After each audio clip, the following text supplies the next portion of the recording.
My name is Tupac Shakur, and I attend Tamalpais High School, and I'm 17 years old.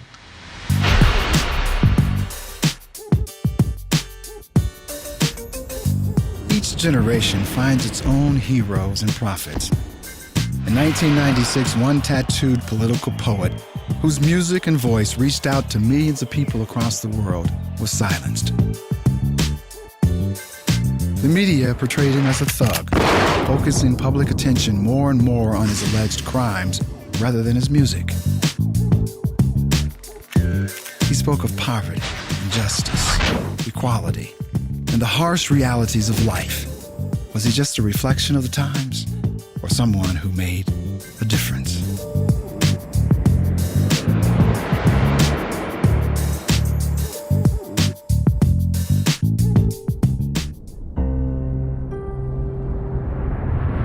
It's amazing to me that some kids think that he's still alive.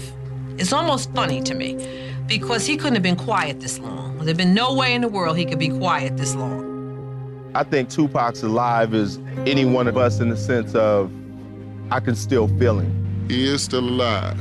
As far as I'm concerned, you know, we don't die, we multiply. I think Tupac's here every day because I see the tattoo on my daughter's shoulder right now, and it's so lifelike, you know. The 1960s were a time of turmoil and liberation. Americans were confronted with the power of Malcolm X and Martin Luther King. One group to rise from this atmosphere was the Black Panthers. The group believed that the only way to achieve black liberation was to form a black militia armed with enough firepower to fight the oppressive white government.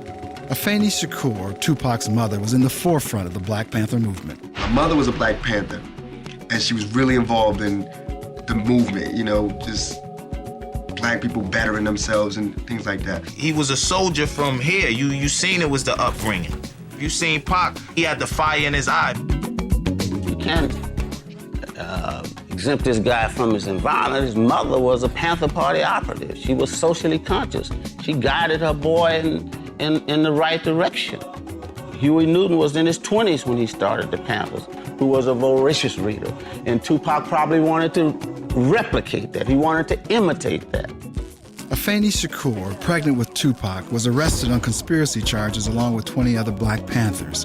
Accused of plotting to blow up Manhattan landmarks, she faced up to 150 years in prison. She successfully defended herself and was acquitted of all charges.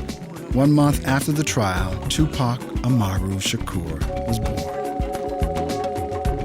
I met him the first time at the Armory in New York City at 168th Street. Had gone over to hear Minister Louis Farrakhan speak at a rally, and Afeni was there with him. He was a tiny baby, and he was about 2 months old. Afeni never revealed publicly who Tupac's father was. She lived briefly with Mutulu Shakur, who would become Tupac's stepfather and spiritual advisor during his younger years. Mutulu was eventually taken from Tupac. Dr. Mutulu Shakur, political prisoner. Been locked down since 86, 87. He got 60 years on the RICO Act. He was accused allegedly of liberating the side of Shakur, bank robberies, armored truck heists, all that. I was a man in Tupac's life who had a commitment. I was a man in Tupac's life who probably had a commitment to the struggle more than to the family. He learned a lot from the people, not from what was said by the people. He hung around with dope fiends, he hung around with gangsters, he hung around with oppressed people, he hung around with struggled people. People were struggling for things. He listened to the meetings. He was at all the meetings. You know, he was hanging. He was a part of that struggle as a young child. In 1981, when the repression was intensified, and him and Afeni and Cetera had to go and run from the FBI, and when the FBI would go into their schools and intimidate them and try to find out where I was at, where his aunt was at, where Skye was at. Most children don't know that. It was like I was given the responsibility before I wanted it. And so now I can't really differentiate what great responsibility is because I've had it for so long. Fanny and Pac are a lot alike, you know what I'm saying? They're very articulate, and she's a good person to learn things from.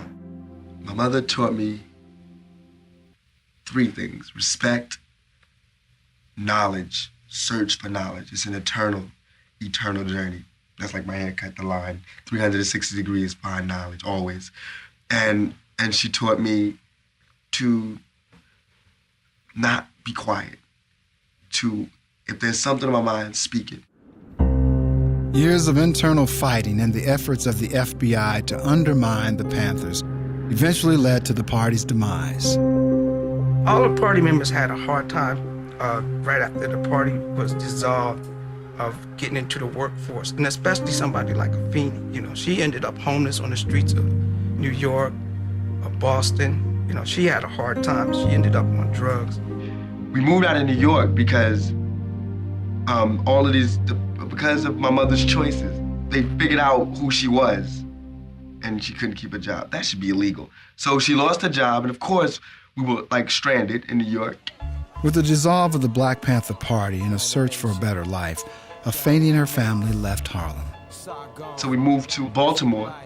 Baltimore has the highest rate of teenage pregnancy, the highest rate of AIDS within the Black community, the highest rate of teens killing teens, the highest rate of teenage suicide, and the highest rate of Blacks killing Blacks in Baltimore, Maryland. And this is where we chose to live. So as soon as I got there, being the person I am, I said, no, I'm changing this. So I started a Stop the Killing campaign and safe sex campaign and AIDS prevention campaign and everything. Tupac auditioned for and was accepted into the Baltimore School for the Arts. Majoring in acting, he became a model student. In Baltimore, he wrote his first rap. It was about gun control and inspired by the death of a close friend. Again, looking for a better life, Afeni packed up the family and moved to California. Tupac believed leaving that school affected him so much. He saw that as the point where he got off track. And I came to California to escape that violence that I escaped New York for. Then I went to Baltimore, escaped Baltimore for, came to California. Come to Marin City, I've seen already deaths. I mean, this lady slashed a man's throat because he spit on a kid. This is Door 1, Building 89. It's in Marin City in the jungle, the J-Town. This was kind of like the place we wrote a lot of the first songs. Okay. Come and follow me with your camera. Because, first of all, he stayed in the living room. Because his sister had my son's room. Baby, this was Tupac's sister's room. Yeah, this is where we used to write all the songs at. Yeah. Sexual used to be mad because we was always... In that side window, when his mama leave, all the girls come to the back, and he let them into the slide. Okay, so when I'm in my room, laying right here in my bed, and something go. I was the tiny room. Sometimes here in the living room, we'll do some writing, but you know, his mama would kick us out, send us to the back. During the early days, we were broke. We wanted to be rappers, and we got befriended by a lot of people in the street, like dope dealers, pimps, all the people that you think are the wrong type of people. I can honestly say that none of those people tried to draw us into that lifestyle. So a lot of people got behind us and helped us get there. We got caught up in the whole aspect of wanting a ball, wanting to have jewelry, wanting to have nice cars from watching them. But the revolutionary aspect of it came from Tupac's mother and the things she was teaching him. He taught a lot of us. I feel like if you can't respect yourself, then you can't respect your race, then you can't respect another's race, then you can't respect, it just has to do with respect, like my mother taught me. So what we're doing is starting the Black Panthers again in Marin City, just getting first teaching pride and then teaching education, and then we'll see where it goes from there. This is the stairwell in the jungles. We used to sit right here in the hallways, smoking weed and busting raps.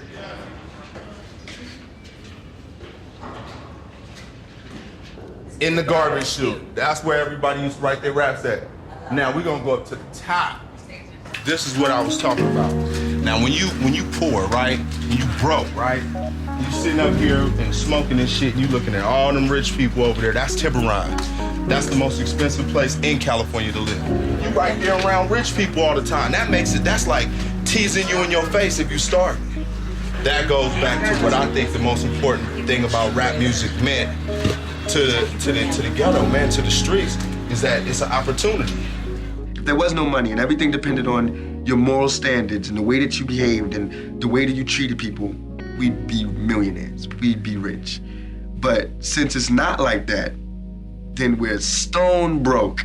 And so that's the only thing that I'm bitter about, is growing up poor because I missed out on a lot of things. In 1989, while Tupac attended a dance function, he met Layla Steinberg. Layla was developing workshops in which young people could express themselves. They immediately connected and arranged to meet the very next day. The very first day we met, he ended up coming from Marin City to this place with me that same day, and we did our little workshop here that night. And then from that night on, he was part of our group. He thought I was like the perfect package to get him where he needed to go. He told me what was going on at his house, and within a couple months I realized that his mother was so addicted that his house was too dysfunctional to have a career, to keep going to school.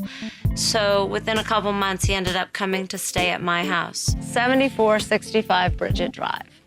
And this is the apartment that I was living in with my husband and my children, and Pac and Ray came to stay with me here.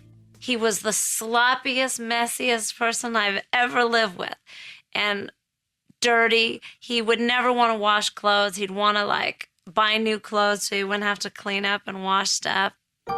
At 17, he was wide-eyed and really believed that he could change the world. I think adults should go through school again. You know, I think that rich people should live like poor people and poor people should live like rich people, and it should change every week. Our relationship was really a relationship that we searched for knowledge. You know, we explored together. And I'll just tell you a book right now. You know, it's been around for a long time. It's called Ponder on This. The stuff we were exploring together.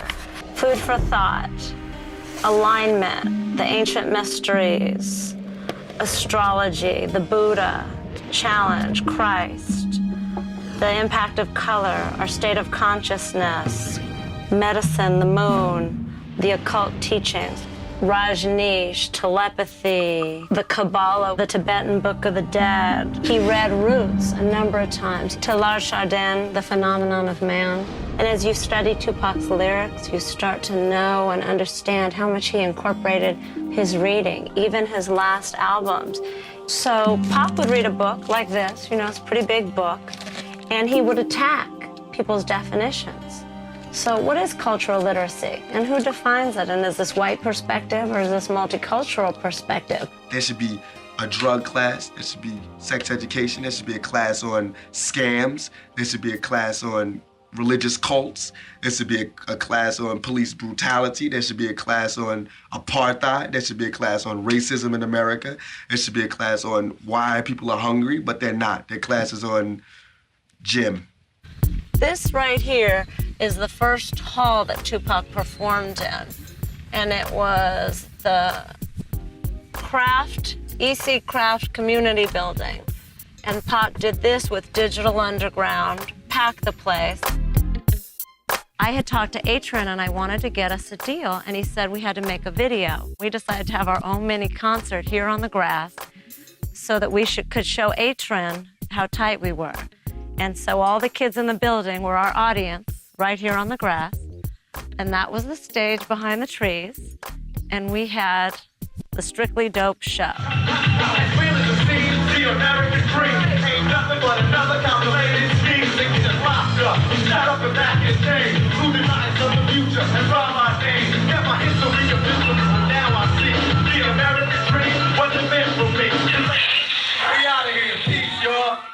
And this is where we made our tape that I sent to Atron that got Pac's deal. Layla Steinberg called me and asked me if I was interested in meeting Tupac. And at the time, I was working with a group called Digital Underground. And I called Shock G, who's the leader of the group, and asked him if he wanted to meet Tupac, and he said he would, and he was in the studio, just sent him down. Atron and Layla sent this kid, Pac, to the studio. We were mixing down Sex Packets, our first album. Pac came in the studio strictly business. Maintained eye contact with me the whole time. I'm at the mixing board. Do you want me to rhyme now? What's up, Shock G? Shock G? What's up? I'm Tupac. You want to hear it right now? I was like, damn, this cat's intense, you know? It's like, yo, run this back and put some reverb on that track. I'm gonna go in the booth with this cat. Let's go in the piano room. And he busted. It was street. It was educated. It was articulate. We came out the booth. I was like, yeah, you tight. I'm gonna holler at H and I'm gonna tell him. He was like, all right. In 1990, you weren't really blown away by Pac's rhymes. His rhymes were better than average. I remember one song was The Case of the Misplaced Mic. Got home from school, my mic was missing. Got on the phone, called Dizzy. I can't find my mic. Word, let's get busy. The case of the misplaced mic. The case of the misplaced, it's like hip-hop fantasy type stuff, you know? Spy looking for his mic. It was either that or political. Wasn't thugged out yet. Layla brought Pac over from Marin to meet Digital, and right away, him and my son hit it off. You know, Pac decided that he wanted to be in the group. Pac had told Layla or Atron that, you know, if he doesn't do something now, you know, he's gonna go to Atlanta and be in the New African Panthers or something like that. And Atron was like, well, if Pac doesn't do something now, he's gonna break out. He's like, why don't you let Pac roll? Because, you know, I wanna sign him. You know, I think he has talent. And I was like, yeah, he is kinda hot. And that's why he wound up Brodian, dancing, background rapping. My name is Shock G. This is the Digital Underground. He came out. Once he came on the road, every chance he get, you know, he get on the mic. You know, after the shows, the after parties, he grabbed the mic and just, you know, once people saw him, it was history. And as we got to know him, we started working him into the rhyming situations more and more as most we could, you know. We were on our second album at the time, EP release, and Dan Aykroyd wanted us to do this movie with him, Nothing But Trouble, and do the soundtrack. And Pac was on tour with us when we got offered, and that's why Pac wound up on Same Song. I remember once when he thought the sound man was messing up the show. Pac took it personal and ran up on the sound man and said, yo! He tried to beat up the sound man. Fuck the sound up! And went to swing on him, and our manager grabbed him. He didn't realize the sound man's friend was getting ready to hit him with something, so I had to grab him. We like, yo, Pac, you know, you can't beat up the sound man. He hit that sound man, but he didn't understand it. That wasn't just our sound man. That was the sound man for the whole G Street tour. But he's crazy. You know how many times I fired Pac? Fuck that. You weren't supposed to sing right there. He's the singer. You're a rapper. You don't want him singing over your parts. Fuck that. I knew you was going to say that. We were losing the crowd right there. We had to do something. He wasn't singing that shit right. You wouldn't know. You're not a singer. Fuck that. You sending me home? Yeah, I'm sending you home. Fuck that. Pac's off the tour. It would be livid like that. Almost fighting. 2 hours later, knock, knock. Yo, what's up? Let's go get some hoes. All right. You know? You know, we just had a lot of fun back then. You know, we spent a lot of time in the bus talking, spent a lot of time running around, just having a good time. It was a good period because there wasn't, at that time, there was minimal pressure on Tupac. Tupac's first big break came with Same Song, which he recorded with Digital Underground. There was a day we were coming from the city. We were going back to Santa Rosa, and all of a sudden, the Same Song came on KMBL, and that was a song that Pac did with Digital. And we were so excited to hear it. And I'm asking everyone, get your money out. I need $2 to get over the bridge. I didn't have any money. And everyone searched their pockets, and no one had any money. And I ended up having to write a check to get over the bridge. And the one thing that was funny is that Pac said we should all remember it would be the last time he couldn't pay $2 to get over a bridge. So it was a real big event. It was a big event in the streets, in the hoods out here, because nobody from this area ever made it in the black community like that. And, you know, hell yeah, it was a major celebration. My name is Shock G. And I'm too motherfucking Pac. Yeah, okay. My man Humpty Hump and the whole Digital Underground posse finna come out with yet another album, even more slamming than the last. We just finna go straight underground. We finna live up to the name, Digital Underground. Tupacalypse come out with a new album, Troublesome. We finna just hit y'all like a family. We all just, trying to make it. We were like family to him. We got him his first apartment. He had no credit. He couldn't drive. He had no driver's license. So we used to have to work the applications, and we would all pitch in and borrow a credit card and co-sign, and we did all the shit we had to do. To get closer to the game, Tupac moved across the bay to Oakland. Coming out of New York, I always learned about flavor and different shit like that. Not to diss New York, I learned a lot, but I never knew the game. I never learned the game. And when I went to Baltimore, I didn't learn the game. Nobody ever took the time to show me the game. When I got to Oakland, that's when I learned the game. This is the land of the hustle. And you also will find that in Oakland, a lot of people do not back down from things. That whole Oakland Raider, blue-collar mentality is very much an identity for a lot of people in the city. Click, clack, me glide, go up. You see me gives a fuck about these bitches on me nuts high. His first solo album, Tupacalypse Now, was explosive and propelled him into the spotlight. And with this came new dangers. I come to his house, and all the lights would be on. He's on the first floor apartment. Drapes wide open. Occasionally a window open with just a screen. I came over and I was like, Pac, for real, man, you're not getting the message. You can't leave your windows wide open with all these gold records and all your jewelry laying out on the counters and stuff. He was like, oh, I ain't worried about that. I ain't show you? Oh, went in the closet, his first AK ever bought. He came out, because if someone come up in here, wait, good. Woo! You saw that? Shot the floor and the sofa all up. Damn near killed a couple of the Outlaws. They were little kids just sitting on the couch getting high. Woo, you saw that? Like, it's got some shit to it. Beautiful. When I first met him, I said, hey, this guy here, he's gonna be big. I knew it instantly. It was just the power that was coming from him, his voice. I remember looking at the Billboard charts one day on the tour bus. We were looking at Pac's first album. We were like, oh, you doing good, Pac. He was like in the 40s or 50s somewhere with his first album. Sons of the P was in the top 10 and had just got certified and all that. And I remember Pac storming out the room, looking at the chart, how his album went, and he just looked at me and went, if I could get a beat like Kiss You Back. Walked away. And I was like, whoa. Because usually I let him pick the tracks. He'd be like, yeah, I want this one.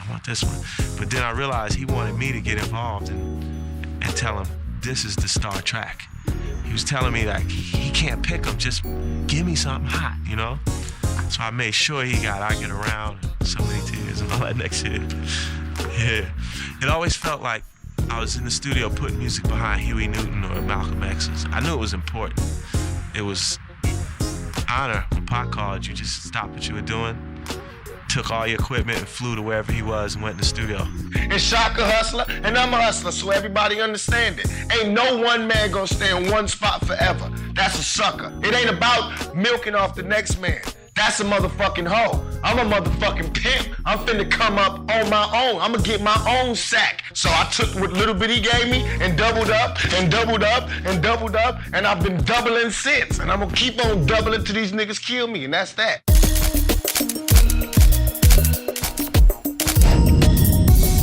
The real tension in Tupac was about remaining true to the people who produced him, and that was where he got this keeping it real. He wanted to be the real nigga, and the real nigga was always in conflict with the other sides of his personality. And all this risk that niggas trying to make me go through, I'm gonna make them feel the fire like I got to feel the fire. And that's real, and anybody can't understand that, they don't understand the black thing. It's gonna stay black. I'm not finna act white just cause y'all want me to act white. I'ma buy a Benz cause that's what niggas do. Right. You understand me? I'ma smoke weed cause that's what niggas do. I'ma pack a gat cause that's what niggas do. You understand me? I'ma get drunk cause that's what niggas do. You understand me? I'm not gonna change just cause motherfuckers got money. I mean, I knew it was all part of one person. It was all Pac, but he had two sides, the yin and yang, just like everybody. Because everybody got a good side, everybody got a bad side. Just Pac's was amped up a little bit more, you know what I'm saying?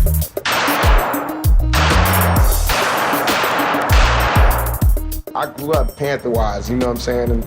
And nowadays, a nigga like, fuck that. You gotta survive. You know, I'm screaming black like the next man, but when the first shot lick off, you know, it's all good. Tupac was constantly defining and refining his political and philosophical views, always being challenged by the white ruling class. It got to the point where Tupac felt American laws would not protect him. We always had to take the route that was nonviolent, peaceful, logical, and more saintlier than every other race. You know, we could never take the stance, which was our true stance, to be straight soldiers, straight warriors, until hip-hop came. When hardcore hip-hop came, it was all right for a nigga to say, fuck y'all, you know, we gonna do what the fuck we want, you know, bang, bang, you know, it was cool for a nigga to do that. Thug life became the ruling philosophy. How could he unify and service the people while protecting their culture and way of life, which was not being represented by any policymakers in Washington? That's what I like about Tupac. He said he was for the thugs. He didn't just mean people who beating women up and people who stealing. He meant a thug, Thuglife, the hate you gave little infants, F's everyone. He meant by nigga, Nigga, never ignorant getting goals accomplished. Thug life is just the life of the streets and what, quote unquote, America think of the minorities. America was built to murder. You know, you can ask the Indians that, so we don't even need to talk about what he created. You know, he ain't killed nobody, so he couldn't have did nothing. They ain't number words. Yes, I am gonna say that I'm a thug. That's because I came from the gutter and I'm still here. I'm not saying I'm a thug because I want to rob you and rape people and things. I'm a businessman. I mean, you know I'm a businessman because you find me at my places of business. He felt that there was no greater pain in this country at this time than the pain of Black America. It wasn't a manufactured image. When Pac became Thug Life, the embodiment of Thug Life, when he shot those cops, there was nothing manufactured. There was his diving into who he felt he was a voice for. This is 10 millimeter, but I'm loading it with 40 millimeter bullets because it'll work. Watch. And I feel as though everything I rap about, shit, anybody can check my card on it. And I gotta be able to show and prove whenever somebody wanna pull my card on it. He said he didn't have a record until he had a record deal. I mean, Tupac felt that he had to live the life he sang about in his song. That's great when it's applied to gospel music, terrible when it's applied to gangster rap. His whole thing with Thug Life and everything else, he knew that all of us, as far as the urban communities, everything was concerned, we was trapped and we was paid off.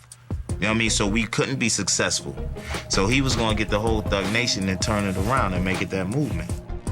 Feel any remorse for the cops that got killed?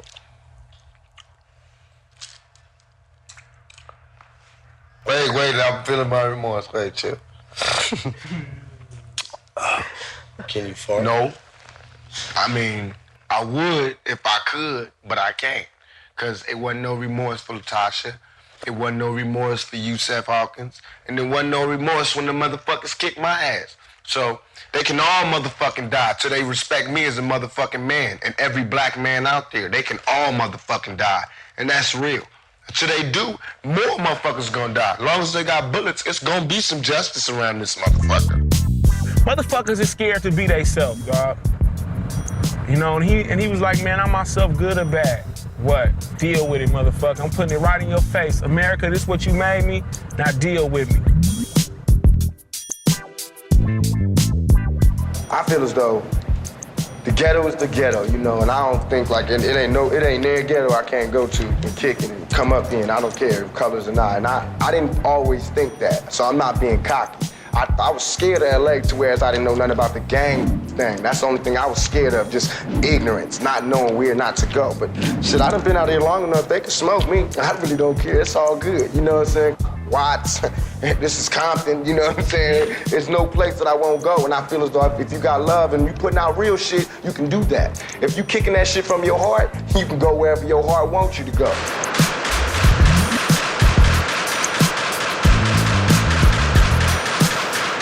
You damn right we gonna represent the hood. We're about the ghetto.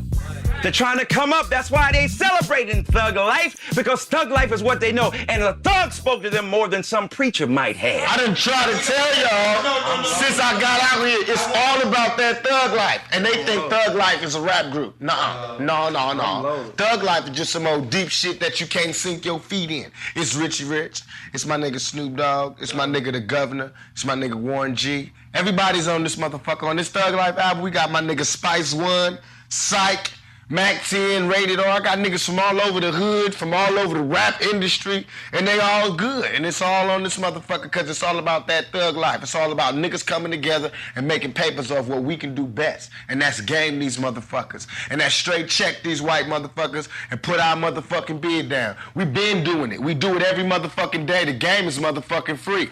But shit, we need to start making some money off of it. Finish up. You know, rifle bullets go through vests. By themselves, this can go through a vest, right?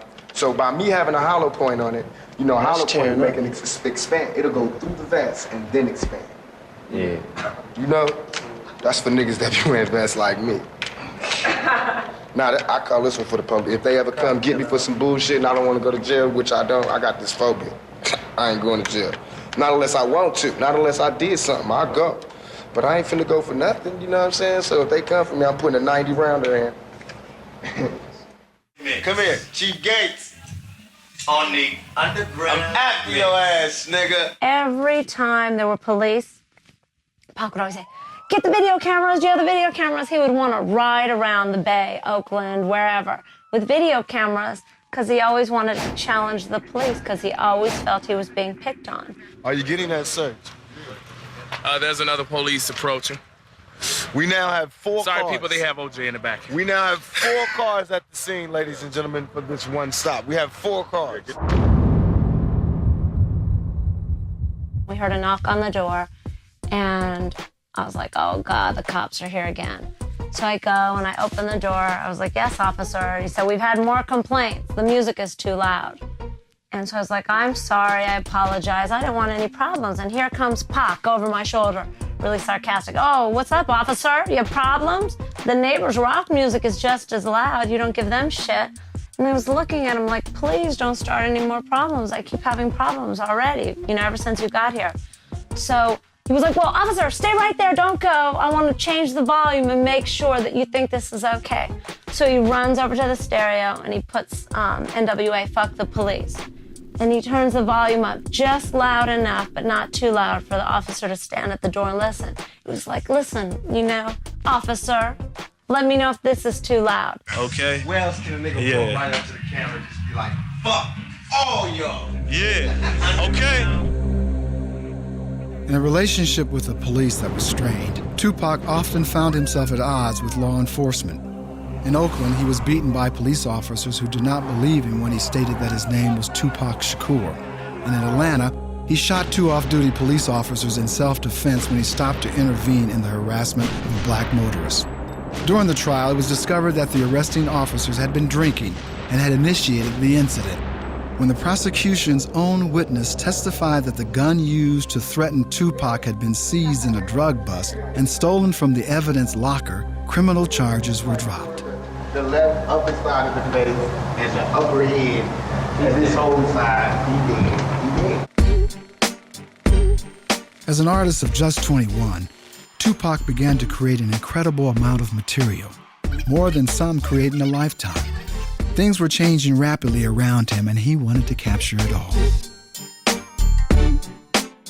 Something happened to him, he wanted to write about it right there on the spot. And then he'd write it.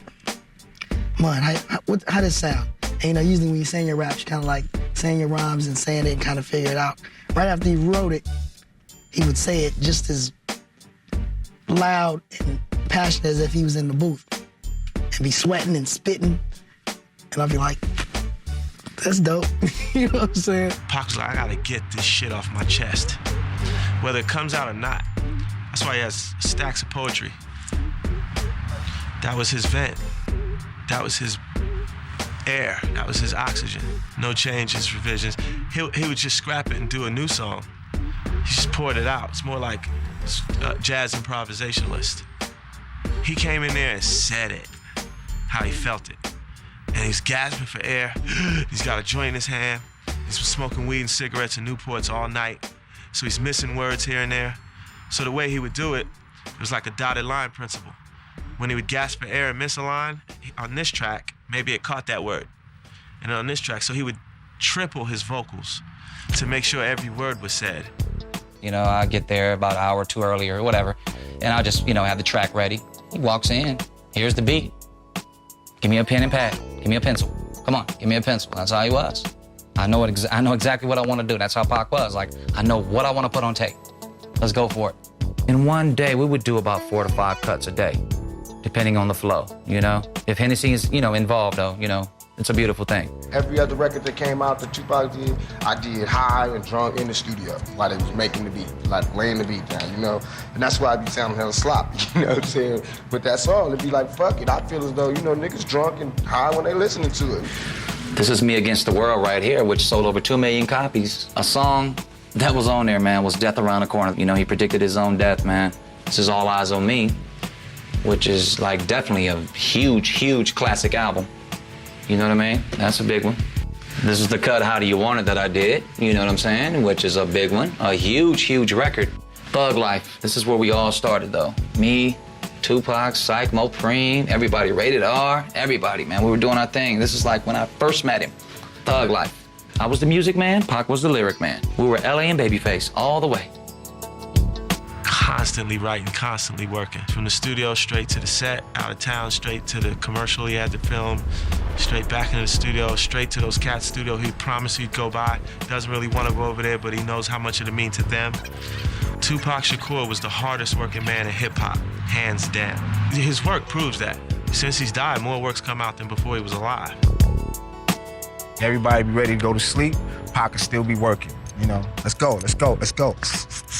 Smoking a blunt, it's just action. Let's go. We in. It's like we in the door now. Keep mashing, and success is not a faithful girlfriend. Biggie Smalls, when they were friends before they became mortal enemies, said he went over to Tupac's house one day, and he said he went to visit him. Tupac went to the bathroom and came back. He said the man had written 2 raps. All of the Biggie versus Pac heads. First of all, Biggie's gonna win hands down when you're talking flow. Strictly from a rhythm standpoint, Biggie is a swinger. He swings like a horn player over jazz. B-I-G-P-O, P-P-A, no info for the D-E-A. He put more emphasis on the He's just spelling his name. When people say Pac is the best rapper of all time, they don't just mean he's the best rapper. They just mean what he had to say was most potent, most relevant, and that he was the better human being. Tupac pulled from Martin Luther King, Malcolm X, all the good speakers. Even though you was a crack fiend, mama, you always was a black queen, mama. It's like pouring those words out because you mean it. And I be picking up the slack. It's time for apocalypse now to grab the gat, grip the track. Cause it's all about making money, ain't a damn thing funny. What be up, sonny? I be like all in my business. Time to hit that shit. I'm ripping up the track cause I be down with the clicking, all my niggas in the house. Pac rhymed from the pit of his stomach.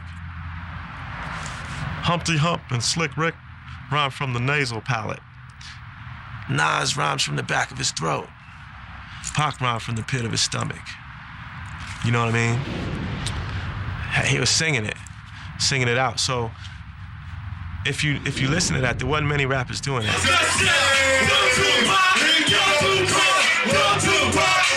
Pac made sense, man, because of the simple fact, the way he wrote lyrics, man. It's the way he wrote it down, man. He made a lot of sense because he was thinking about the fact that, fuck that, dude.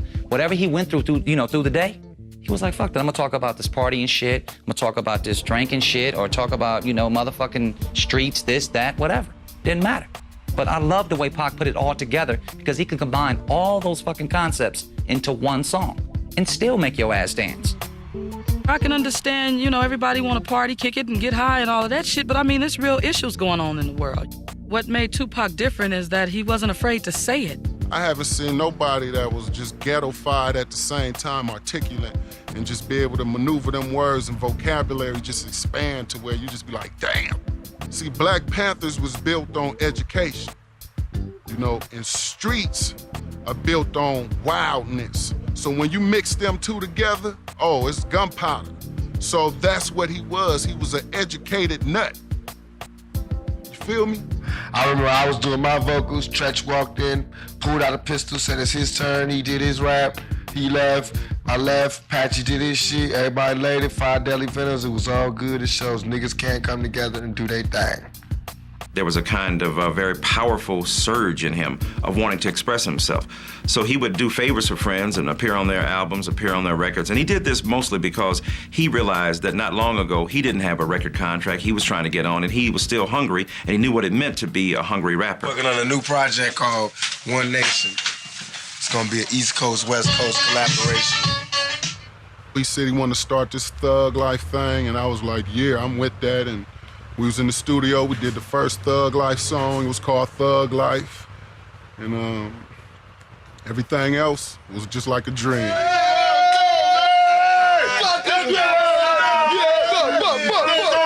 Edi, Outlawz, Machiavelli trained soldier in the flesh. Shit, 92, I just graduated high school, and you know, we reached out to Pac and was like, what's up, you know what I mean? Pac was like, come to Oakland. That's my first time stepping into Oaktown, you know what I mean? And I was just turned out from then. And we was the young niggas, we was like babies, you know what I mean? Running around the country with them. Watch what's going on so you can see when you come in, you can see if I'm giving you something.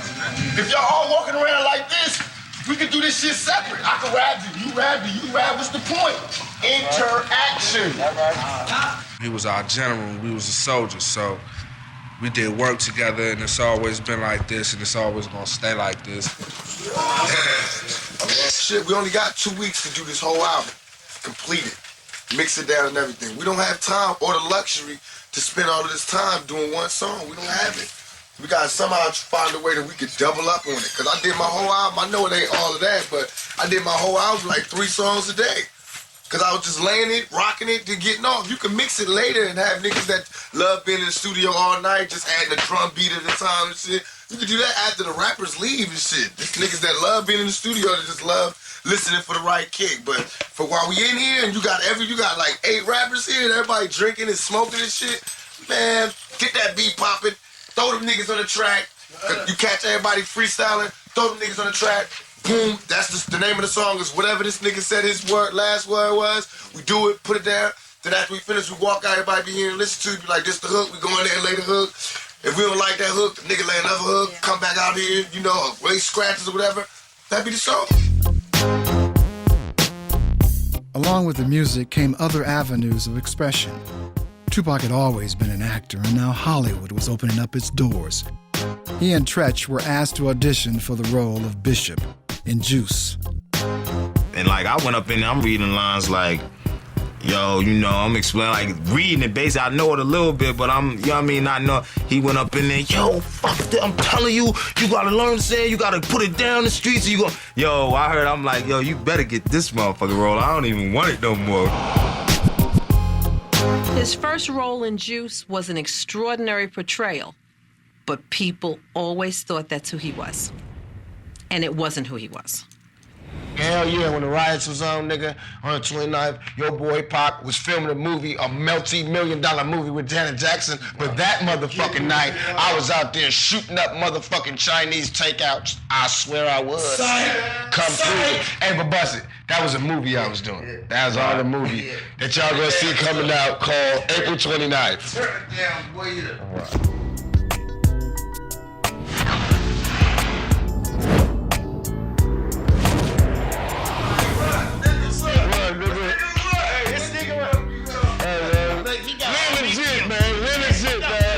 Pac was, man, enjoying what every man wants to enjoy.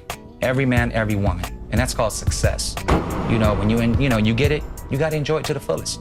You're not promised tomorrow. So let me drive this nice fancy car. Let me sport this nice jewelry. Let me do this. Let me, have about, a couple of G's in my pocket. Pac did what he could for people to say, hey, come on, man. Come with me, man. I'm gonna go do this rap thing. I'm gonna go do this music thing. You wanna roll with me? Roll with me. You wanna fall off? Fall off. They either ended up in jail or ended up dead, one or the other. But he did what he could for his homies, though. He felt guilty about his success, which made him work even harder.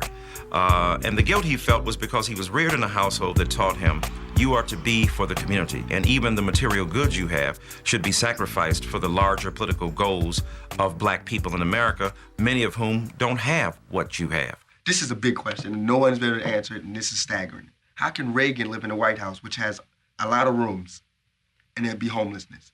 And he's talking about helping homelessness. This is what I mean about practicality. All right, if there's someone homeless in Washington, D.C., if there's homelessness, and he has the White House, which has 1,000 rooms, why can't he take some of them people off the street and put them in his White House? Because he doesn't want to get dirty. The White House would be a little tainted. His various houses and places of residences from his first apartment were missions and flop houses for anybody that needed it or somebody he saw any glimmer of hope in, you know? Yeah. With Tupac's new fame and fortune came other obstacles.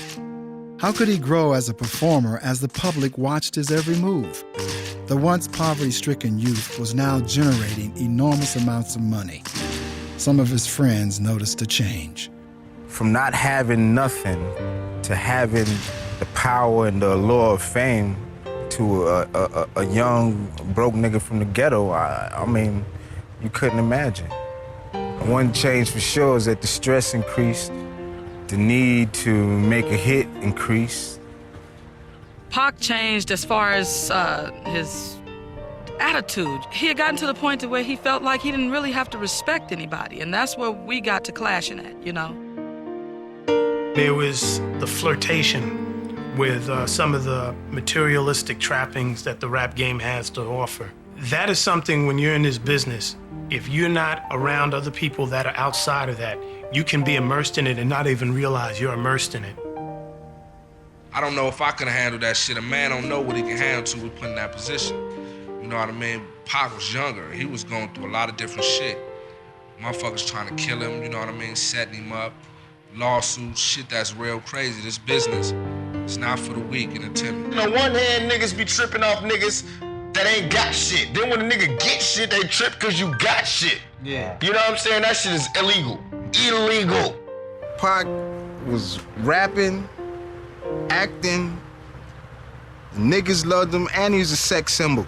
We had the women. So, because of that, you know, the haters came in flocks, droves, you know, in different forms, different variations, but, you know, yeah, niggas was hated on. That's how it is when you at the top. You hear it in the lyrics. You hear it in all the songs. Envy is a big key to him, and it's like, man, you know, envious people, jealous people couldn't stand the fact that he was doing his thing, you know what I mean?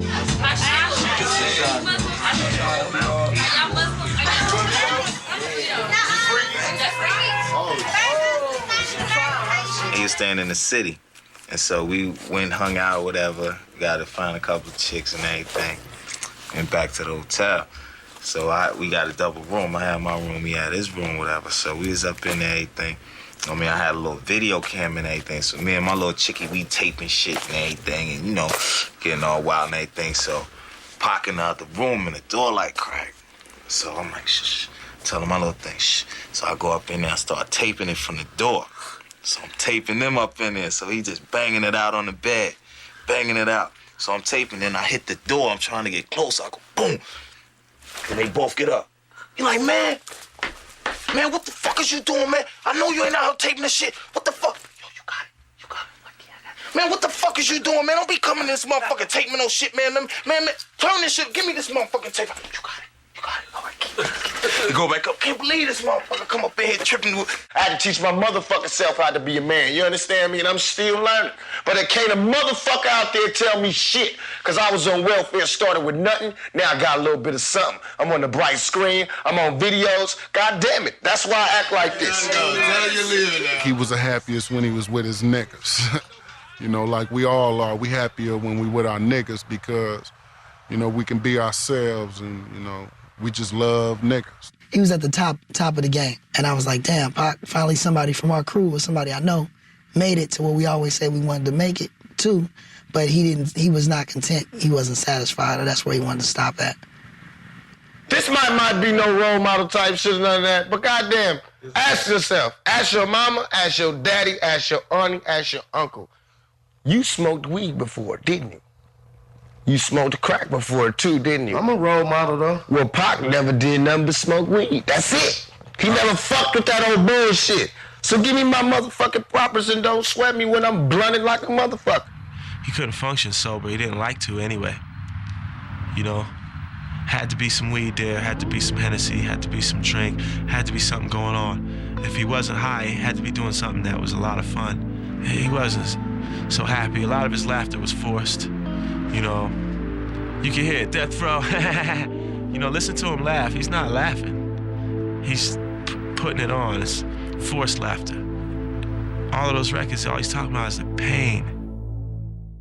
Mainstream America was not ready to hear the true realities that resonated in Tupac's raps. Tupac was America's wildest nightmare.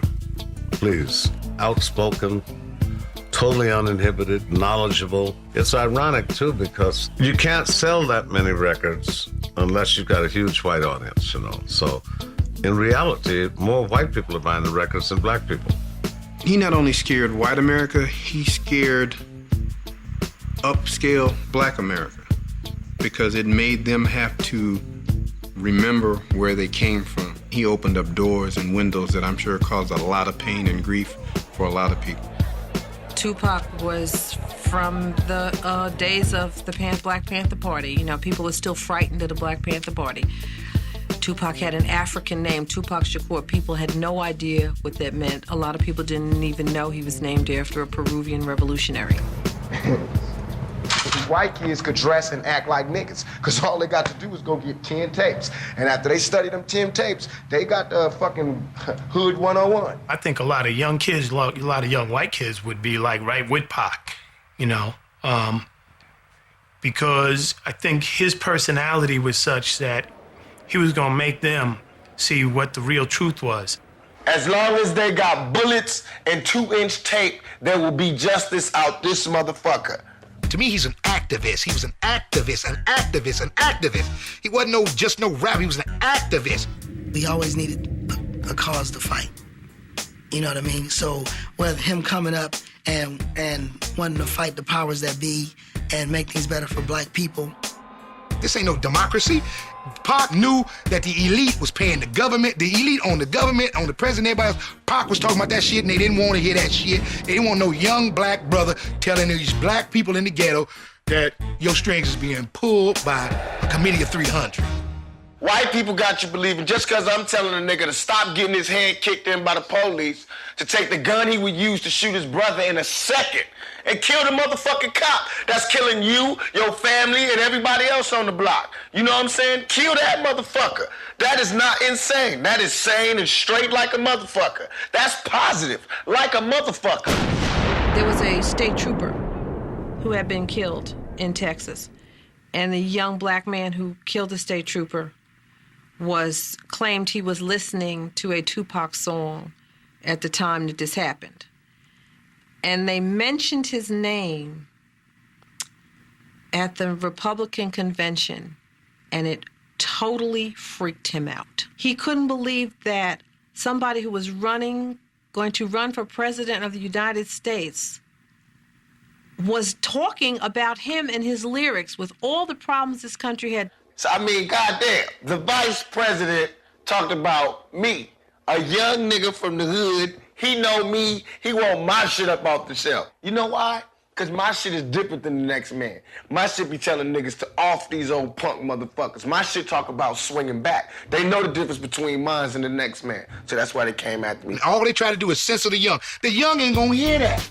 18-year-olds that's going into the workforce ain't got a workforce right now. So what they gonna do? They go out, rob and steal and steal a hamburger and a cheeseburger. Because there ain't even no jobs at McDonald's no more now. So to see Dolores Tucker's name ought to realize that young people ain't got nothing to do except be restless behind they bullshit. You can't censor the young. You never could. It degrades women. It glorifies violence. It's creating drugs, the culture of drugs, the culture of guns and rape. See Dolores Tucker. Oh, see Dolores Tucker. You's a motherfucker. Trying to instead of trying to help a nigga, you destroy a brother. That's what you did. Shit, if you'd have shut your damn mouth, the man would have still been living. You called the dogs, C. Dolores Tucker. You can't sue me for nothing because I ain't got nothing. You called the dogs on Tupac Shakur. C. Dolores Tucker. I know what she was trying to do. She was trying to say that, you know, when you rap like that or when you talk about that in your songs, it perpetuates more of the same. I tend to believe a little bit different. Pac was right. What's it like to be young and black and growing up in America if you got family members on drugs, if you don't see no way out and you didn't graduate from high school? In many of these ghettos, which are really enclaves of civic terror, we have a generation of young, especially black people, who are now planning their own funerals. They go to the funeral director, they sit down, they plan what song will be sung, who will preach, who will speak. They plan what their corpses will look like and what caskets they will be buried in. That's extraordinary. It's intolerable, or it should be. And yet we tolerate that in America. And that's why Pac wanted to get into politics, so we could have a voice out there that's not just gonna ride with whoever's out there just yes, we and no, we gonna be up there, we gonna give you the other side of the story that you're not hearing. You can't survive out here by yourself. The police ain't nothing but a gang. The National Guard is a gang. The Army is a gang. We learn all our gang shit from the government. You know what I'm saying? We learn all this gun shit from the government. You know, somebody get a gun, the gov get a bigger gun. You know what I'm saying? How they gonna show us that thing we can't pick up? So I'm picking up.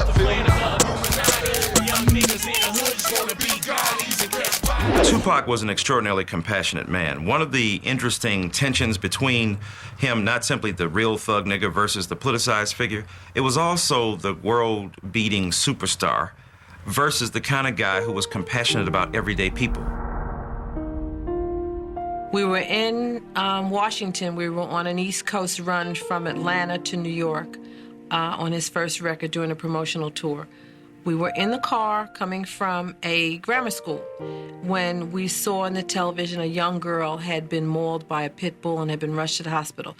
We were on our way to the airport on our way to New York. He made us turn the car around. We went to the hospital. He did not know these people.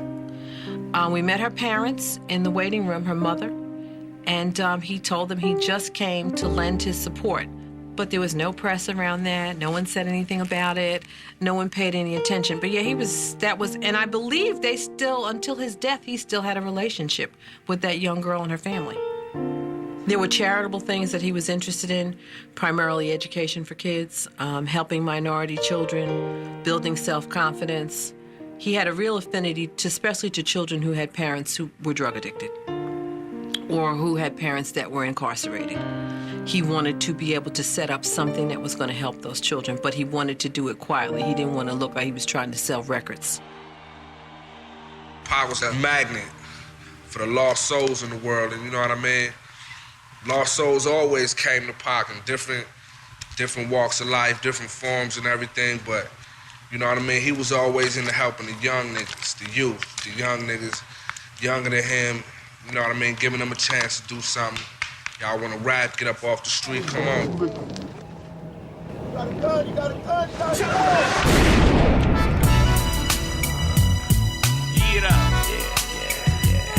I feel you. That's cool. Imagine being a young cat in high school. You know, you got a record out, and it's a cool record, and then you got like the hottest rapper in the world telling you, like, he gonna do the video for you, and you going to school telling your friends that. I mean, people couldn't believe me. And then just working with him was like, I mean, it was a experience that even now I think about, like, man, why was I so blessed? Like, all my family came out here to LA. He stayed out here, and, you know, he had everything set out for us. And there's a lot of people from that video that's no longer here. So, like, you know, I remember that day, and I remember just all those people that not here no more being there, and we were just all really happy. I worked with him in the studio, and he was just like, straight business. Get in there, do the job, we can kick it later. And as far as when we did the video, it was the same type of thing, you know? He knew what he wanted, and he went after it. All right, do this, do that, trust me, I got you. Man, and I did it, and it was like, to date, one of my best videos. And it goes like this. My name Mac Mall, man. Hey, you know what house it was? Just chilling. Yeah, that's what we talking about. Over here in this area is like where we shot the video Ghetto Thing. You know, we had like big trucks all out here. You see, it's like a just regular neighborhood. I got a picture where two cats, you know, Clyde and Stretch, hold me, like give me a hug. You know, I'm in the middle and they ain't even here. I know probably some folks from out here. Homies that was in the video, they're not even there. They're not even there no more. A lot of them dead in jail, man. Yeah. It's crazy. Can't get no 9 to 5, so on the streets he gotta strive and do what he gotta do to get his money on some trip. When you see him with the secular phone. In 1993, Tupac gave an interview in which he criticized the private lives of influential African Americans. Among those attacked was Quincy Jones. When I first saw the first attack that he made on the family, I said, okay, he's a loose cannon. I've known hundreds of those, or thousands of those. In the Source article, he said, niggas like Quincy Jones insisting on sticking their dick in white women and making fucked up mixed families, and we need one generation of niggas with niggas and all this stuff. His point was that black people have to make one generation of just black people, you know, to strengthen the blood and the unity and whatever. And obviously, I don't believe that. I can't. My daughter wrote a letter to him after that. I mean, my family was furious, and they really were.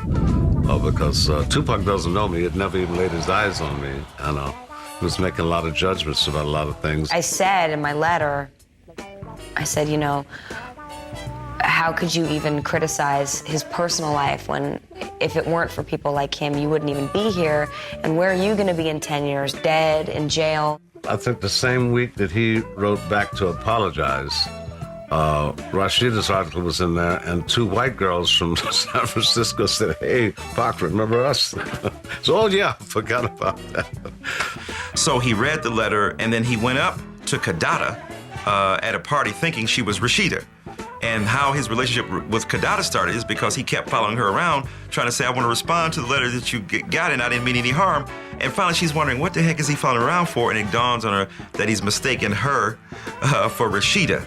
And that's how their relationship actually began. I was dropping Rashida off at Jerry's, and at that time, I had heard that he was circling the field on Kadada now. You know, he had a thing for Kadada.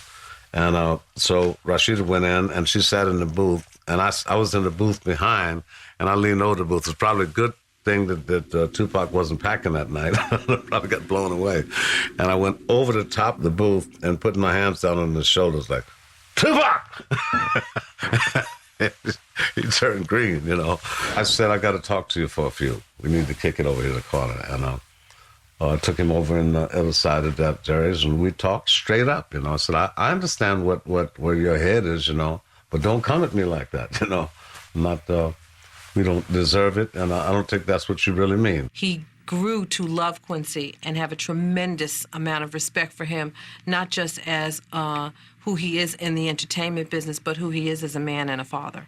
Massively, heavily, why so many catastrophes?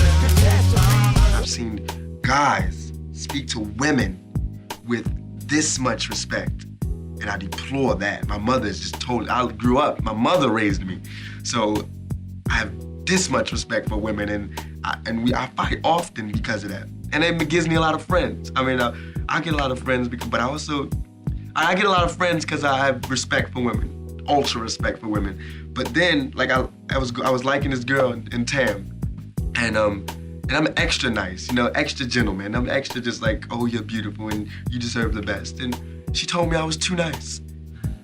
I couldn't believe it. It wouldn't work because I was too nice. That was the ultimate stab in the back. So I went through a week of just going, forget it, I'm just gonna be like them. Because they seem to get the girls, and they call girls the B word. Bitches ain't shit. We don't love them hoes, and it's like that. I feel as though it really ain't as big as everybody make it, you know? Even the females know it's bitches. Females don't even hang with females, you know what I'm saying? So why would they expect a nigga to understand something they don't understand? You know what I'm saying? That's one. Two is that these bitches is like boss. She out there handling her business. She ain't saying, why you call me bitch? She clowning, you know, and that's what you do. That's how you show and prove. But no nigga gonna fuck with her. If you call yourself a bitch, who can call you a bitch? He treated me with respect. He had no choice. I demand that from him and any other man or woman or whoever, you know. That's just me. No, I mean, you know, what he referred to women as is what the women that, a lot of them that he dealt with, you know? If that's how they were, that's what he addressed them as, you know? In my music, I do the same thing, you know? Sometimes I consider myself as a bitch because I can be a real bitch at times, you know? But I'm always a woman, stay a lady. He did keep your head up. He did Brenda's Got a Baby. So you know he had, you know, the side of caring. But at the same time, there are bitches and there are hoes out here. So what makes people think that you can only be one way? You know, he was just riding it straight down the middle. So you hoes, I talk about you hoes sometime. And you women that deserve to be put up to be a queen, I'm gonna talk about you sometime. So it was all gravy. He did what the hell he felt that he needed to do, and I was just keeping it on the common denominator. Niggas need to stop giving these bitches all the attention. That's why niggas is dying now. When these hoes get horny, niggas die. Hoes get horny, niggas die. Watch, every time. Every funeral you go to, it's a bitch that was horny the night before. So you need to start checking these bitches, keep your dick in. Niggas need to go back to the OG penitentiary days and start jacking off. Because if you don't, you're gonna end up killing each other. We're gonna all die. We gotta start saying, fuck these bitches, man. If you fucking with a cool female, that's all good. But if you fucking with a bitch, you need to break her ass and shake her ass. Tupac, now at the top of his game, was about to go head-on with the legal system his mother fought 20 years earlier. Charges were brought against him and his entourage, accusing him of sodomy and rape. Truly absurd to think that anybody in the hip-hop game with mild celebrity status has to rape anybody. This woman supposedly sucked him off in a club a couple of nights. In a club, public club.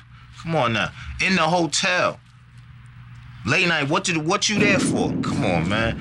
I know my dog. We've been flipping chicks from back in the early 90s on the road and handling, man. We ain't never had to take no ass. Never.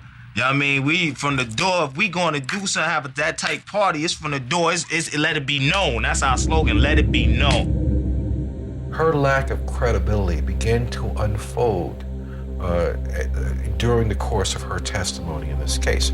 From point A on the dance floor, where she essentially committed sodomy, during the time that she had discussions with young men that she didn't know in the midst of Tupac inside the club, going to the hotel the same night, engaging in sex, engaging in oral sex, coming back several nights later to the same hotel suite, engaging in discussions with the same young men. Well, yeah, that was a straight up lie. You know, I mean, I've toured with him. Ladies, he's put out the room and brought them to me. You know, hey, they got to get out my room. You know, if they didn't want to do what he wanted to do, he didn't force them. He didn't care.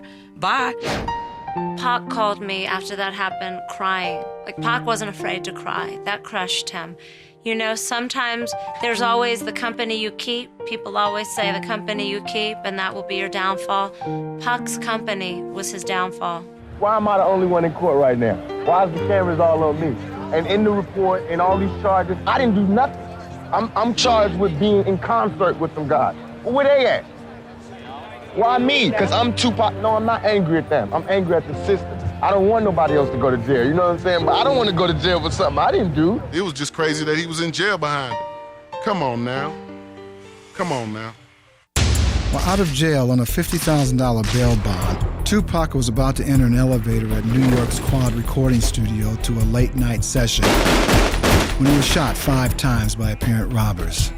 Well, everybody knows the story. Pac felt like he was set up. And we discussed that.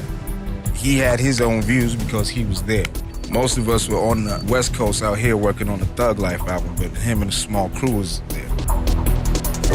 Only hours after surgery to remove bullet fragments, Tupac checked himself out of Bellevue Hospital against his doctor's orders. In a wheelchair, he returned to the courtroom where he hears the verdict. Not guilty of sodomy and rape, but guilty of sexual assault. Judge said that ever since you become a star, that you've had one problem after another problem after another problem. And because of this, I'm going to give you this sentence. He was found guilty for what in New York is touching somebody. They got to shove me in the penitentiary or jail. I'm not going willingly. Pac stood up, and it's the first thing you've heard him say in like 2 weeks of court. You know, Your Honor, and throughout this entire court case, you haven't looked me or my attorney in the eye once. It's obvious that you're not here in search of justice. So therefore, there's no point in me asking for a lighter sentence. I don't care what you do because you're not respecting us. This is not a court of law as far as I'm concerned. No justice is being served here. And you still can't look me in the eye. And so I say, do what you want to do. Give me whatever time you want because I'm not in your hands. I'm in God's hands. You can cut the tension in the courtroom with a knife. It moved the whole side of the prosecution. I didn't say it like Pac said it. The way Pac said it, everybody's eyes in the courtroom watered up. Nobody could speak for a minute. Brave motherfucker, yo. Woo. He did not apologize to her for doing anything to her. He apologized for the situation having gotten that far. It was not, I'm sorry I sexually abused you. That was not the case. It was, I'm sorry I let myself get into a situation with you that caused this to happen. I spent a lot of time with him in Rikers Island. And it was funny because I think the times I spent with him there, he would try to keep up a front because there was a rumor of a hit out on his life when he was there. And him trying to be this strong guy, you know, everything's cool here, you don't have to worry about it. When inside, there was some fear. But there was always someone visiting. There was someone there every visiting day. But Dannemora was another thing. The first time I went up there, I mean, it was like stepping back in time. And the prison was like the main factory in town. I think it was built in the 1860s or some early. It was frightening. It's funny, I don't think it broke his spirit. There was a clarity about him because he wasn't getting high. He wasn't smoking. He was writing scripts. He was writing lyrics. Me and Big Syke went up there for like 2 weeks and visited him every day. He talked about, niggas yelling in the tier, but Pac was the type of nigga, he was a man's man. He was, real niggas always relate. That's where all the assholes at. So what can you do in there but just, absorb what's going on and survive? It's survival of the fittest. So if you got to survive, I'm gonna come out that motherfucker, mad like a motherfucker. Yeah. Tupac's attorney questioned why Mr. Jack Agnew, who was arrested with Tupac, but whose case was separated from his clients, received only probation. Mr. Agnew introduced Tupac to the alleged victim, and Tupac believed that he may have been a government informant. The facts that we were able to delve up were that he had been arrested a number of times all around the country. We were able to get a national rap sheet on him. He never did a serious day in jail. That all of these cases had the ultimate result of being dismissed. After 8 months in jail, Tupac's case was appealed, but he was unable to raise the $1.4 million bail. It was then that he was approached by Death Row Records president Suge Knight, who offers to post the bail in return for a recording contract. The agreement was written by hand and signed from a cell. I just felt that it was a change coming, and I felt it, and he did exactly what he said he was gonna do. They came to me and said, do you want to work with the Row? And I said, hell yeah. Dre want to do some shit on my music, the next album, that's good. Thug Life and Death Row. Yeah, we discussed him going to Death Row. It had always been in the picture because Pac and Suge was cool. Suge had been trying to get him on Death Row since early on, but, Pac was established enough he ain't have to go that route. He ended up between a rock and a hard place, and, he decided to make that move. Fresh out of jail, out on bail. We gonna show you how we do it on Death Row. Run that shit. I got the dog pound. He knew who he was signing with. He knew all the controversy. Making a deal with the devil. I got to do, and I was saying, he said, I got to do this. He says right now because it's the only choice I got. I worried about him every day.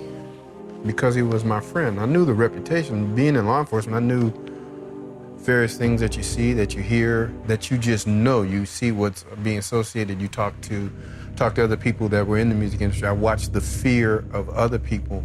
Well, I don't talk about Suge, man. I don't even get into that little conversation. You can skip me with all them questions, man. Many of Tupac's friends questioned his decision to record with Death Row. Over the years, there'd been a lot of controversy surrounding the record label. You know, a lot of people want to say that he went down the wrong road. But when I just talked to him about it, we talked mainly about the music because that's where his heart was. Well, Pac bring a voice, you know what I'm saying? We just sit back and just kick it, basically. And when he came, he brought like a voice to Death Row. You know what I'm saying? He speaks what he feels, you know what I'm saying? His next album, All Eyes on Me, sold over 9 million copies, which is his most successful album to date. I never spoke to him after that. When he got out of prison, he was only out for 9 months, and people make it seem like he was with Death Row for years, but he was only with Death Row for 9 months of his life. This next song is dedicated to California and everybody up there. I'm gonna sing this one here out to New York and all those bitches motherfuckers that did that good shit. It's all about the West Side, baby. The West Side. Don't get twisted. I'm scared to do some freestyle. Blow. I'm too high and I might go off tempo, but now I'm back to let these niggas know just how deep my game run. Tupacalypse don't sleep. When you think about hip-hop culture, you think about the dozens, and the dozens are what young kids play, a game of verbal contest where they try to outdo each other rhetorically and verbally by usually starting with talking about yo mama. Well, fuck it. I'm the high guy from Bed-Stuy putting the swelling on your eye. Your nose even. When I choke you, you stop breathing. When police come, I'm leaving. Peace and love. Battle raps are the extension of the dozens, so to speak. They are the extension of getting on record and dissing the other person. It's this nigga named Nas, and he kicking with these niggas named Mobb Deep, and they kicking with some niggas named Bad Boy. Did I say fuck them all? So I'm about to take this nigga beat and whoop his ass with his own motherfucking beat. Rap came up off of diss records. That's what separated rap from R&B and rock and roll, because we got on the record and said, yo shit is whack, fuck you, and all your homeboys, you know what I mean? Tupac accused Biggie and Puffy of setting him up to be shot. This feud was sensationalized by the media and caused waves of fear throughout the industry. If you know somebody and it's to the point where it's like, yo, we gonna do some dozens type thing or whatever, or we gonna get on the same record together and do it, and when we in shows, we gonna do it. It was cool. Back in the days, it was more of acceptable, but you gotta realize, after, you know, Pac and Big and everything, it could get serious. It took a ugly, dangerous turn when Tupac, and to a lesser extent, Biggie got involved, because I think here, Tupac was at greater fault than was Biggie. Biggie did make a song called Who Shot You after Tupac got shot that was taken as a direct affront to Tupac, but Tupac released perhaps the most bitter, vindictive, vengeful battle rap and diss song of all time, which is called Hit 'Em Up, where he begins to literally talk about having sex with Biggie's wife. So it was ingenious, and it was evil, and it was vicious, and it was powerful and compelling at the same time. We want to make sure we mash their ass like we did Biggie. See that nigga quiet as a fucking church mouse. Drop, hit him up, that nigga quiet as fuck. He ain't got shit to say.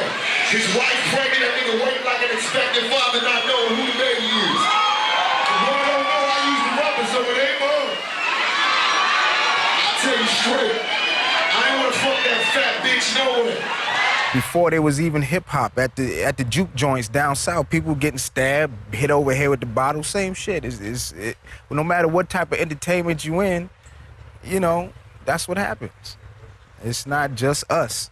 Pac's war wasn't against the East Coast because there's a lot of cats on the East Coast that got love for Pac. There was a lot of incidents that happened right prior to him getting out of jail. For example, the Source Awards, 15,000 people was booing us. Anybody from California was getting booed. The distinction between the real and the represented got blurred. And unfortunately for Tupac, keeping it real, being a real nigga, meant that you literally had to move from wax to the street. For the record, you know what I mean? Pac and Biggie ain't diving no rap shit, you know what I mean? Strictly street shit for all my niggas who know, you know what I mean? Wasn't no rap shit. Rap ain't killed Pac and Biggie, and when you say that, you just kind of like spitting on their grave, you know what I mean? I remember his 21st birthday. He was doing poetic justice. He wanted a truck. He didn't have a driver's license. And Adrian Gregory went through so many changes to get him this truck and drive it up to him on the set. And how surprised he was that he made it to 21. And so often we talked about it, and I would tell him, you have got to stop this death thing, because it was like a twin. His body of work shows he could see something, you know? I know he knew. When I see that last picture of him taken in the car, and he's looking out the window, and there's absolutely no expression on his face, I knew. I just hope he wasn't afraid. I don't know, like he saw it coming. I mean, out of the songs that we, you know, out of a lot of songs that we did, you know, for him to talk about death, death, death, death. I mean, he would talk about it all the time. He always thought he was gonna die prematurely. He gave Layla, you know, a lot of the poetry books. He said, you know, when I'm dead and when I'm gone, you know what I'm saying, hold these and then let everybody know this side of me as well as whatever I've already exposed. And that's prophetic type shit, man. God let him know that he only had so much time to make an impact. He was a pre-thinker. Yeah, you wonder, how could he make a song, God Bless the Dead, praising Biggie after Biggie died and Pac died first? Because Pac was a thinker like that. He was always plotting. If I die this way, put this out. If I die this way, I want you to put this out. He was thinking, and he wanted to cover all those bases. That's game, ain't it? Woo. He was playing to win.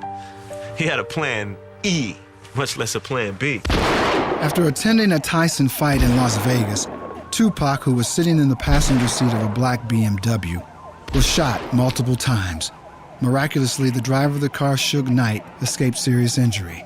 Kidada could have been sitting there right next to him, you know. He called her and told her that he would see her later on, because after the fight, they had a fight with the Crip, you know, and he didn't want to jeopardize her. So he must have felt something, too.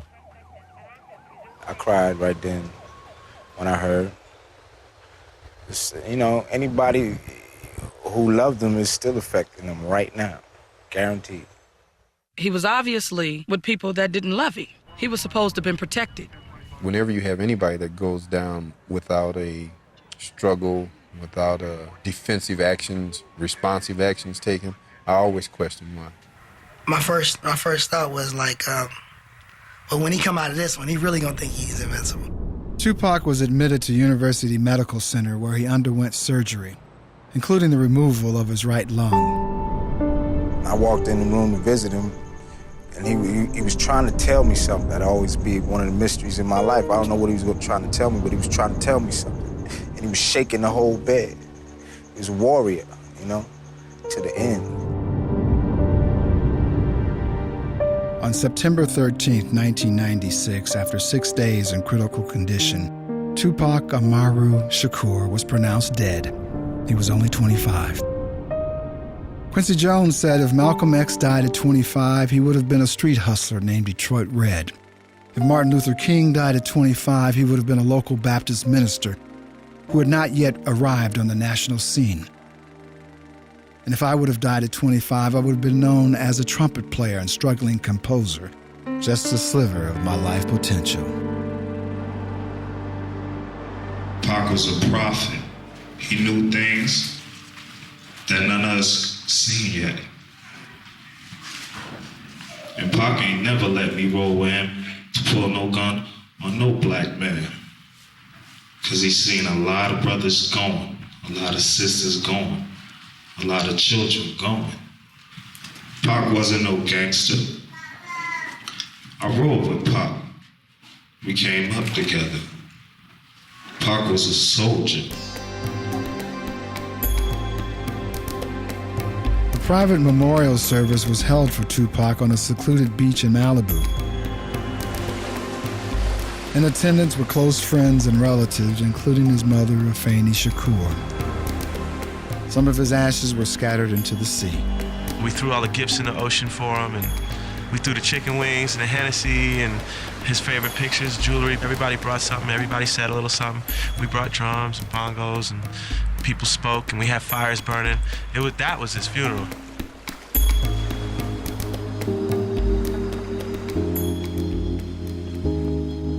You know, could we have done something different? Could we have said more? Could we have stood up to the forces? And all of us shoulder some of the responsibility. It just appalls me that nobody has been arrested for those two deaths. You know, and it's just been like, it's like a big cloud with a question mark on it. And you know somebody in Las Vegas and Los Angeles, or both, know exactly what happened. Just at the oddest time, I just miss him. Just miss being able to holler at him like, dude, you know, I'm going through this problem and shit. You know what I'm saying? It's like you're happy about having successful records with Tupac, producing him and all that, but at the same time, it's like he's not here to enjoy what you're enjoying, you know, while I'm alive. And however it went down with them taking him away, he's still not gone. And still is gonna be here for a long time to come. And even if music still wasn't coming from all the albums that's out now, we got enough to hold us over for centuries. Pac showed me just be yourself and be true to everything you believe in, and it'll come. If it doesn't come on this album, it'll come on the next album. You know, no matter how bad it may get, just keep going, because you only fail when you give up. He gave me pride. You know, he gave me love. He gave me inspiration. I don't think he realized how great he was. You know, I don't think he fully realized how much people admired him, you know, and thought of him. I always wanted to make a book out of my life, like a fairy tale. Raised by the Black Panthers and strung out. Posse up, we thugging y'all to the 90s. Peace to my nigga Kato.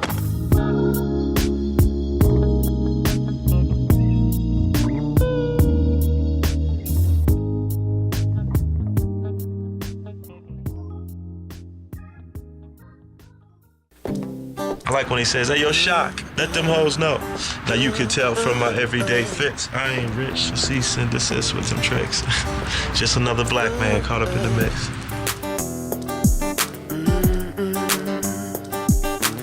When I ride, he ride.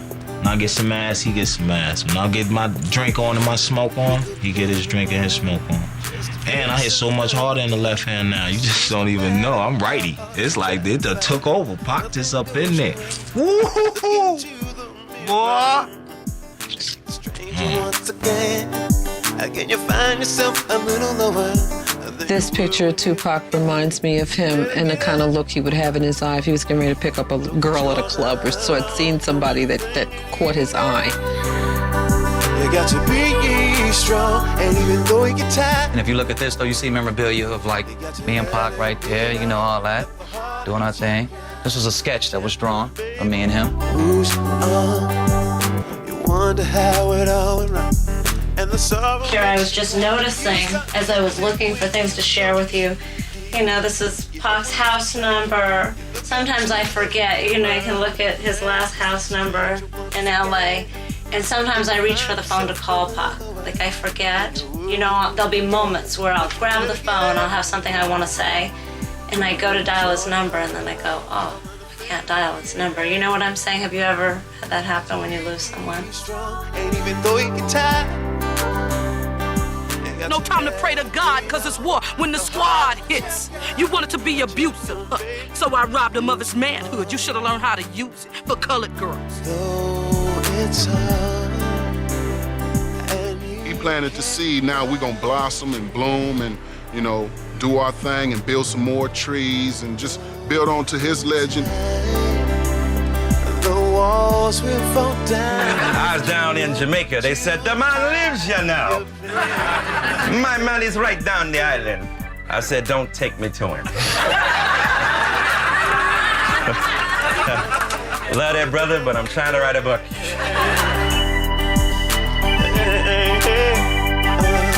He says, you know what my favorite piece of music is? And I went, no. He said, my favorite piece of music is the theme from Les Miserables.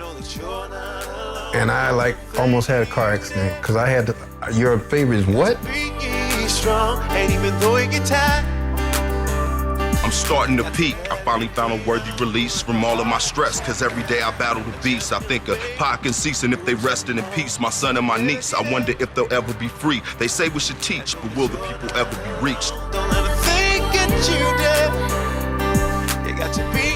He was musical, political, you know what I'm saying? A soldier, a teacher, and a brother all wrapped in one, man. At the heart of a champion, baby.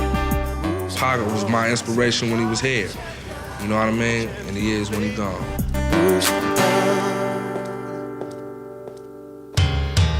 Heavenly Father. I remember it was a time I could go out to couldn't even pray. Almost feel saved.